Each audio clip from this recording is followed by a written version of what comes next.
இப்போ நான் சொல்லக்கூடிய ஏஞ்சல் நம்பர் நீங்கள் யூஸ் பண்ணீங்கன்னா அதை பார்த்தீங்கனாலோ கூட உங்களோட லைஃப்பில் ஒரு ட்ரிமெண்டஸான சில விஷயங்கள் சேஞ்சஸ் வந்து நடக்கிறத உங்களால் பார்க்க முடியும்.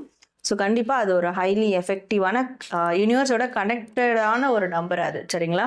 ஸோ என்ன நம்பர்னு சஸ்பென்ஸ் வைக்காமல் சொல்லிடுறேன். Angel number 777.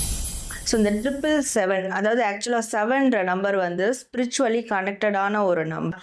ஸோ 9 கோள்கள் நம்ம 9 கிரகம்னு சொல்கிறோம். ஆனால் அந்த 9 கிரகத்தில் 7 கிரகம் தான் உண்மையாக கிரகம், 2 வந்து ஷேடோ தான், ராகு கேது. சரிங்களா? ஸோ அப்படி பார்க்கும்போது அது 7. அதே மாதிரி சப்த கன்னிகள், வாரத்தில் கூட 7 நாட்கள். சரிங்களா? 7 லோகம் சொல்லுவாங்க. ஸோ அந்த 7 தான் ஸ்பிரிச்சுவலோட எப்போவுமே கனெக்ட் ஆகக்கூடிய ஒன்று.